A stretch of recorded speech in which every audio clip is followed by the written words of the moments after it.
Assalamualaikum warahmatullahi wabarakatuh. Senang sekali jumpa kembali dengan Wahyudi AS. Kali ini kita akan sajikan khusus bagi Bapak Ibu guru berkenaan dengan penulisan soal HOTS ya, bagian yang pertama. Kali ini akan menyajikan mata pelajaran bahasa Indonesia di sekolah dasar. Silahkan Bapak Ibu bisa disimak dari awal hingga akhir. Jangan lupa like, share, subscribe, dan bunyikan loncengnya. Ya, tentu menulis soal HOTS ini menjadi tantangan tersendiri buat kita sebagai guru ya. Karena tentu soal HOTS ini punya spesifikasi tersendiri, dan untuk merakitnya perlu pengetahuan, pemahaman, dan keterampilan kita yang utuh ya.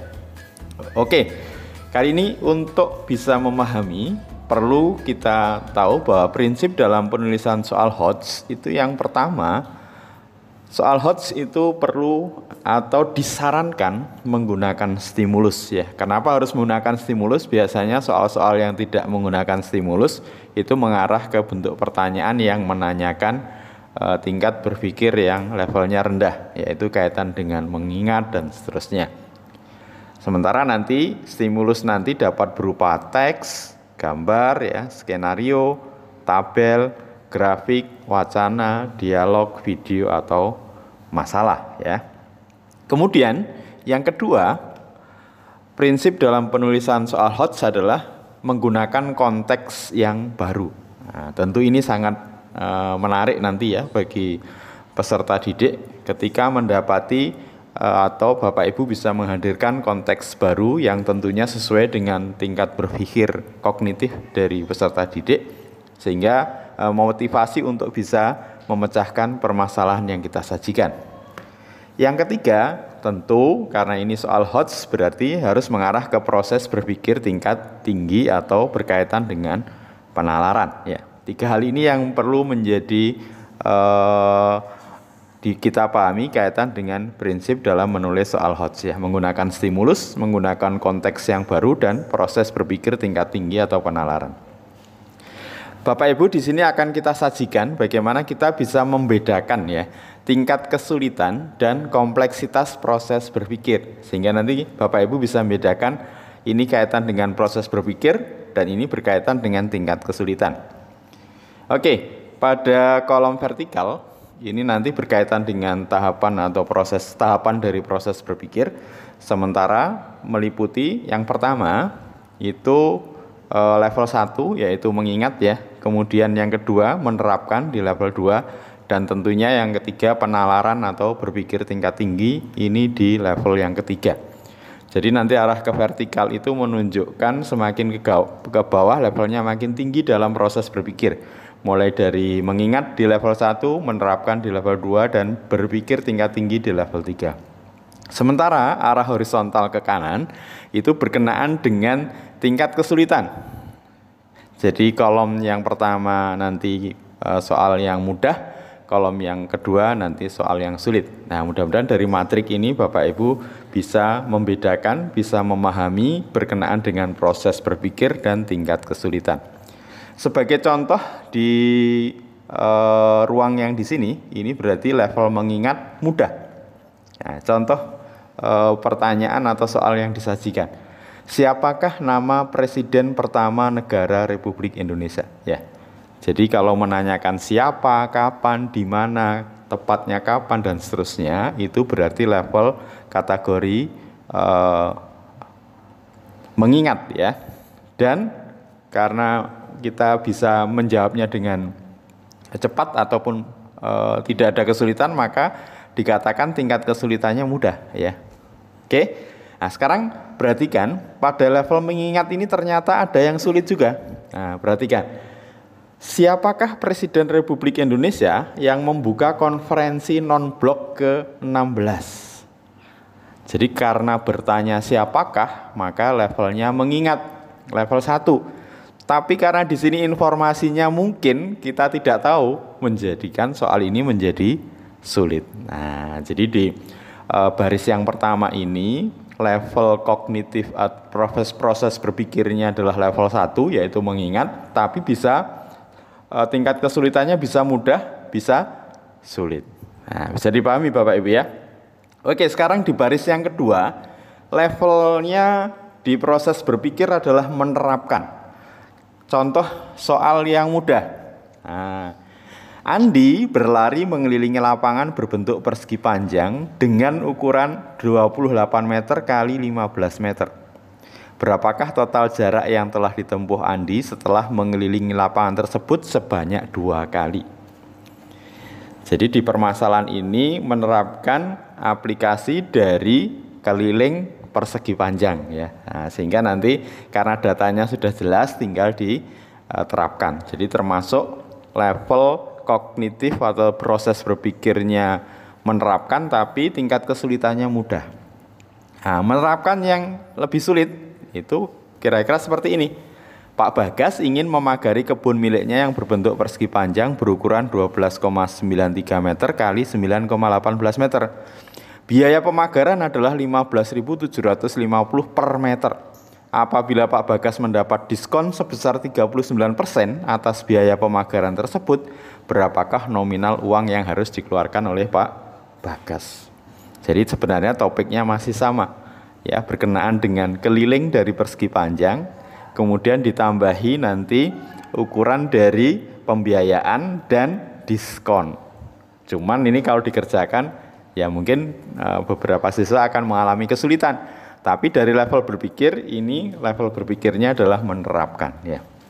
Oke, sekarang bagaimana untuk level berpikir tingkat tinggi? Ternyata level berpikir tingkat tinggi tidak selalu sulit. Nah, bisa jadi mudah.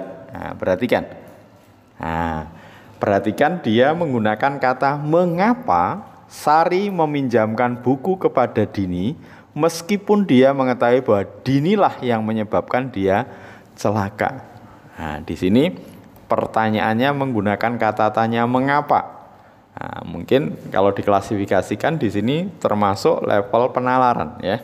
Jadi perlu analisa, sintesa dan evaluasi untuk mungkin menjawab pertanyaan ini.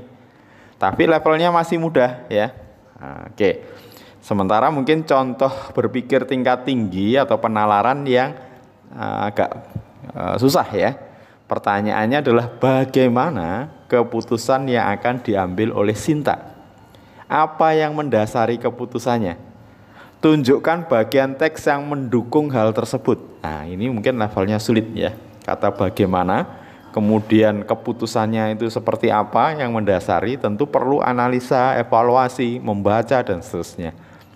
Oke, mudah-mudahan Bapak Ibu bisa membedakan ya. Kaitan dengan tingkatan proses berpikir dan tingkatan kesulitan. Jadi kesulitan bisa mudah, bisa sulit. Proses berpikirnya bisa mengingat, menerapkan, dan berpikir tingkat tinggi. Nah ini beberapa pembanding ini mudah-mudahan bisa Bapak Ibu membedakan ya. Nah, tentu very easy ya. Oke, sekarang bagaimana langkah penulisan soal HOTS? Jadi langkahnya perlu diperhatikan ya, yang pertama menentukan kompetensi dasar dan materi yang akan dinilai atau topik atau materi mana yang mau dibuatkan soal HOTS-nya. Nah, jadi Bapak Ibu cari KD-nya, kemudian materinya dipilih. Setelah itu tentu menyusun kisi-kisi. Ya, jadi kisi-kisi nanti ya sebenarnya meliputi mulai KD, kemudian materinya apa, kemudian indikator soalnya seperti apa, level soalnya seberapa, dan jenisnya nanti pilihan ganda, uraian, dan seterusnya. Kemudian yang ketiga, merumuskan indikator soal. Nah ini yang penting ya, dalam merumuskan indikator soal sebagaimana disajikan sebelumnya, perlu dipahami, dipastikan ya, kaitan dengan stimulus ya, di mana konteks stimulusnya menggunakan stimulus ya, kemudian konteksnya baru ya, kekinian, dan menggunakan proses berpikir tingkat tinggi. Dan yang terakhir, menulis soal sesuai dengan kaidah penulisan soal. Tentu ada beberapa kaidah yang perlu diperhatikan mulai dari materi, konstruksi, dan bahasa. Nanti silahkan Bapak Ibu kalau masih belum paham, lihat di seri penulisan soal standar ya. Oke, sekarang contoh soal HOTS untuk bahasa Indonesia ya, di SD atau MI. Ini contohnya kita sajikan di kelas 6 kurikulum 2013 pada KD 3.9. menelusuri tuturan dan tindakan tokoh serta penceritaan penulis dengan teks fiksi. Nah, tentu materinya adalah teks fiksi ya. Nah, ini indikator soalnya. Perhatikan Bapak Ibu. Nah, disajikan berarti pasti ada stimulus ya. Cerita tanpa judul. Nah, nanti berarti stimulusnya cerita tanpa judul. Peserta didik dapat, nah nanti ada 3 perumusan indikator soal. Yang pertama, menyimpulkan pesan yang ingin disampaikan pengarang pada cerita. Ya, menyimpulkan pesan yang ingin disampaikan pengarang pada cerita. Yang kedua, menentukan makna tersirat. Yang ketiga, memberi judul cerita sesuai teks. Ada 3 soal ini nanti ya. Levelnya adalah penalaran atau level 3, berarti level 3 ya berpikir tingkat tinggi ya, atau HOTS. Kemudian bentuk soalnya uraian. Nah, berikut stimulusnya. Bacalah cerita berikut. Nah, nanti silakan Bapak Ibu, ini bisa dibaca ya. Dari bacaan ini ya, yang kemudian bagian keduanya dilanjutkan di sini ya. Tentu diharapkan nanti peserta didik atau peserta tes mesti membaca stimulus ini ya, dan tentu dengan membaca dengan cermat ya. Nah, kira-kira dari indikator soal yang ada 3 tadi, pertanyaannya seperti apa yang dikategorikan sebagai bentuk penalaran? Nah, tentu ini sajian yang pertama. Tadi kan pesan pengarang ya. Nah, sekarang gini. Nah, setelah peserta didik tadi membaca, peserta tes ya. Nah, ini pertanyaannya.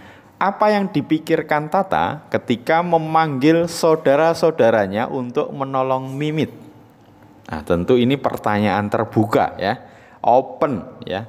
Sehingga peserta didik tentu nanti akan muncul jawaban yang berbeda-beda. Nah, ini cirinya dari soal HOTS ya, tidak close atau jawaban tunggal ya, tapi open ended, terbuka ya.